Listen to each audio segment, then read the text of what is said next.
Oh, it's the Chris Simms Top 40 Quarterback Countdown. We are way behind. Way behind.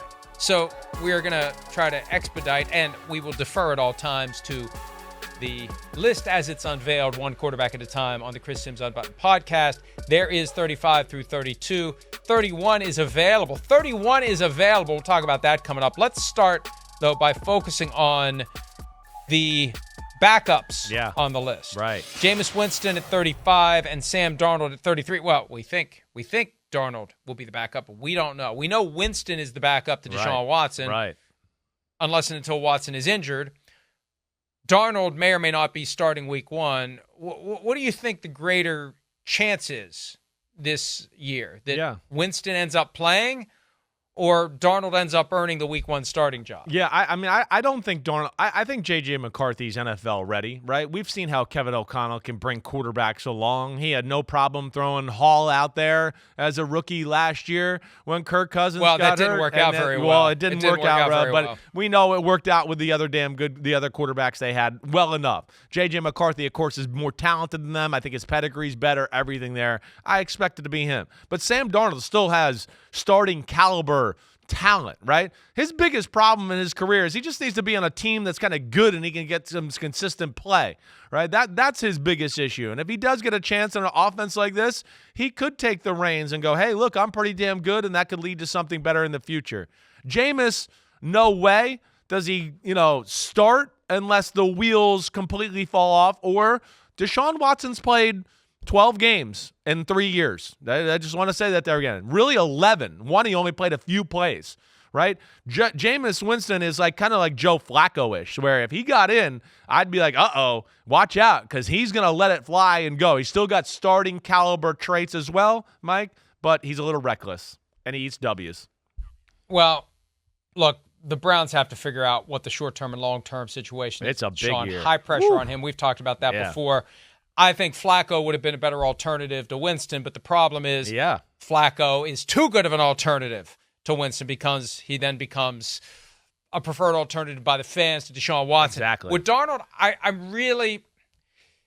look, we've talked about this. Kevin O'Connell's going to know how to install an offense that J.J. McCarthy can run. There's going to be pressure on them to get him up to speed. I'm a firm believer in getting a quarterback on the field because the more he plays as a rookie, the better prepared he is for year two. I'm with you. I know Patrick Mahomes is the exception, but that's a pretty big exception. For the most part, you feel strongly about a quarterback. You get him. You move up to get him, even though it was only one spot. You get him on the field. We got to take a break. We'll look at a couple more of the guys from the Chris Simms Top 40 Quarterback Countdown right after this. More from the Chris Simms Top 40 Quarterback Countdown. I am surprised. I was surprised to see Ryan Tannehill at 31. I'm very surprised to see Anthony Richardson at number 32. Right. We didn't see much of him last year, but what we saw was pretty damn good. But then again, what's the cliche? The best ability is durability or availability, and we didn't have that from Richardson last year. And he had some comments last week suggesting that he's resisting the idea that maybe he needs to alter his playing style in order to stay on the field. Well, yeah, and listen, he needs to play, right? That's the big thing. It's the big thing with him coming out of college was he hadn't played that much. He didn't know what to expect. And then, of course, he doesn't get to play a lot last year either, right? And it's, that's what's crazy between him and Bryce Young. It's almost the opposite end of the spectrum. It's like Richardson scares you and he changes defensive calls because of his skill set, but he doesn't make some of the routine quarterback plays that you would expect yet, right, Mike? He can make the big throw down the field, but sometimes the intermediate, the shorter throw, he's not the best. Moving in the pocket and staying in the right spot in the pocket, he's not the best. And it's almost the opposite with Bryce Young. He's good at moving in the pocket and having a little feel for that. But you're also like, damn, can you make a big play? Can you make a big throw? Can you throw with some people around you? So they have different things they need to prove.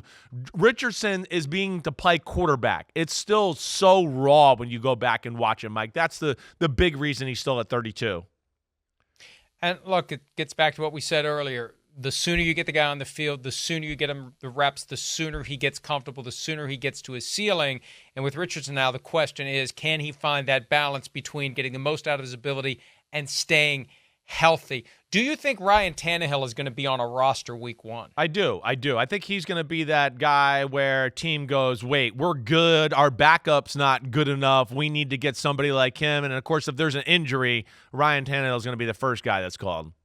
I thought Tom Brady was going to be the first guy who was called. Was he on your list? Is he still to come? No, he didn't make still it. To come? Sorry. Is he? All right. Hi, it's Mike Florio. Thanks for watching PFT on YouTube. Hit subscribe for the latest news and analysis from Pro Football Talk.